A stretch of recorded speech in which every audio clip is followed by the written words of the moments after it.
length b মানে ইয়াৰ breadth b হ'ব height b হ'ব চাৰিটা পিচ লৈ এটো চাৰিটা height to a ৰাখিবা এটো a minus a breadth a height to b আছিল এতিয়া এনেকুৱা চাৰিটা পিচ লগ লাগিব যেতিয়া এটা কিউব হয় ফৰ্মুলাটো ডেৰাইভ কৰিব পাৰো কিউব with length b তো length b মানে ইয়াৰ breadth b হ'ব height b হ'ব এটা ঘনক ললো ঠিক আছে হেতু ঘনকৰ আমি চাৰিটা পিচ লৈ লগ লগাম এটা কিউবইড পাম এটো a দৈৰ্ঘ্যৰ এটা কিউবইড পালো breadth to b height to b হৈ আছে এটো চাৰিটা আয়ত মানে চাৰিটা কিউবইড লগ লগাই দিলে আমি এটা নতুন কিউবইড পাম height to b হৈ থাকিব এটো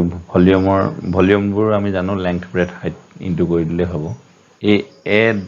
lengthৰ পৰা b টো সেপাৰেট কৰি দিলো এফালে a length আছিল b টো সেপাৰেট কৰি দিলো পৰা এটো b length টো সেপাৰেট কৰি দিলে এটো length এতিয়া a - b হৈ যাব ইয়াৰ এটো b টো আছিল অৰিজিনালি এটো b এটো a - b আৰু এটো a - b ঠিক আছে এটো a - b এটা কিউবইড পাই গলো আৰু ইয়াৰ ভলিউমটো এটো লেংথ হৈ গল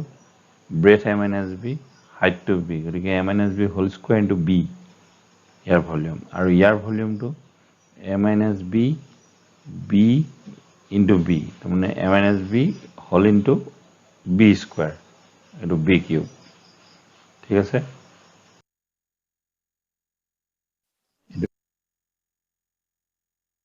এটো a - b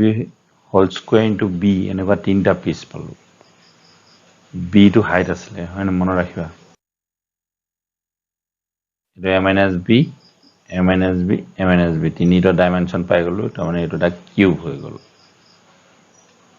এর volume a - b whole next এটো length a breadth a height two b আছিল এতিয়া এনেকুৱা চাৰিটা পিচ লগ লাগিব যেতিয়া ইয়াৰ হাইট টু তেতিয়া a হৈ যাব এটা কিউব হয় ইয়াৰ ভলিউমটো a কিউব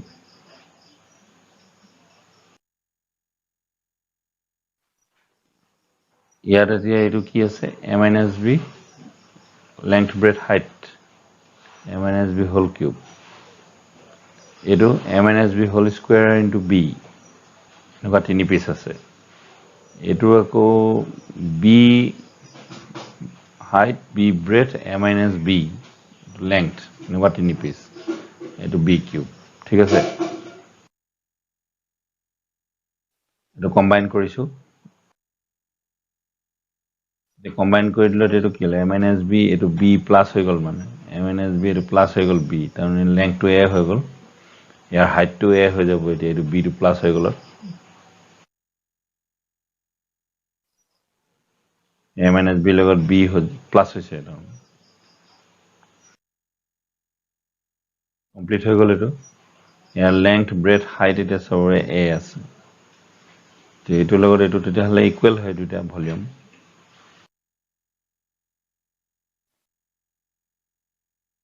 তাৰ ভিতৰত দুটাৰ ভলিউম একেই তাৰমানে এইকেইটা যেটা কম্পোজ কৰি যিকেইটা পাইছিলো হেতু এক আমাৰ a কিউব ভলিউমটোৰ লগত সমান আমি এইখিনি volume equal to a cube লিখিব পাৰিম এতিয়া আমি ইনি হম যিখিনি কম্পোজ কৰি আমি a কিউবটো পাইছিলো এনেকুৱা তিনি পিচ এক পিচ এটো এটা হল তেতিয়া হলে এইখিনি প্লাস ইকুয়াল a কিউব হ'ব a - b whole square b এনেকুৱা তিনটা আছে 3 a - b whole square into b 3b square whole into a - b plus b cube plus a - b whole cube এইগিটাৰ সামেশন টু a কিউব ঠিক আছে a cube is equal to a - b whole cube plus 3 a - b whole square b plus 3 a - b whole into b square plus b cube simplify কৰা simplify a - b whole square to break কৰি দিলো a square minus 2ab plus b square এটো into কৰি দিলো 3ab square 3b square 3b cube পালো এটো বাকি খিনি as it is আছে এটো a - b whole square break নকৰো আমি স্ট্যান্ডাৰ্ড ফৰ্মুলা নিবলে আছে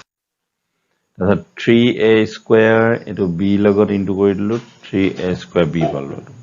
minus minus 3 to the 6 a b into b square 3b into b 3b cube 3ab square minus 3b cube plus b cube hobo eta 3a square b 6ab square 3a square b to thakok 6ab square aru 3ab square kitat minus 3ab square pam 3b cube aru 3b cube cancel jabo b cube to thaki jabo eta a minus b whole cube to ephale thakok a cube minus b cube minus 3a square b etu 3ab square plus হৈ গল a minus b whole cube etu থাকি গল তো এনেকৈ আমি ফৰ্মুলাটো ডেৰাইভ কৰিব পাৰো হয় না geometrically so that's all thank you